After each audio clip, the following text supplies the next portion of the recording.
Step one in dissecting the deadlifts is to determine what stance is going to optimize your ability to be able to pick something up and put something down.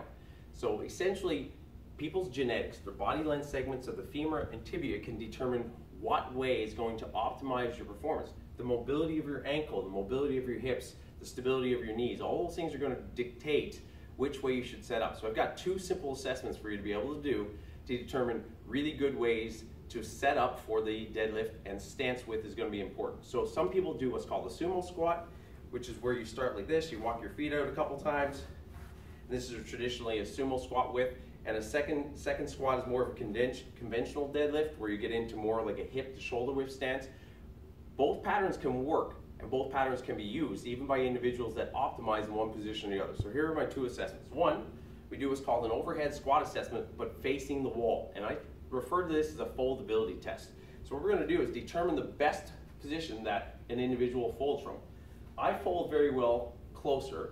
Some people fold very well wide. And this is, again, based on my own specific genetic profile and my own history of training. So I'm going to set up a 90-degree angle, approximately 3 to 6 inches away from the wall.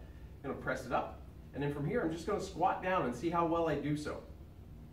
If I squat well, my thighs will end up parallel to the ground or below, and even that I just noticed wasn't super smooth as it went down, so I'll try that one more time.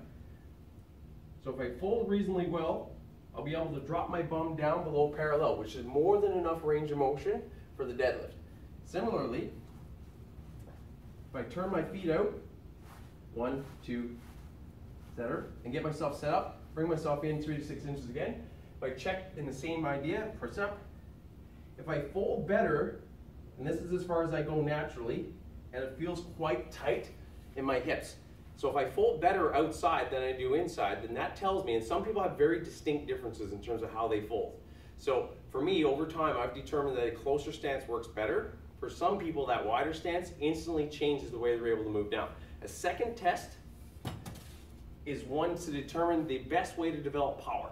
So it's an easy jump squat test. So what you do, feet pointing straight ahead, somewhere between hip and shoulder width, you're going to do 2 jump squats. And what you're going to do is you're going to try and explode as much as possible. I'm not fully warmed up, but I'm still going to give it a pretty good effort. So you're going to load down, jump twice. And wherever you land is a natural foot position, because that's the way your body has self-selected the way to generate maximal force and power.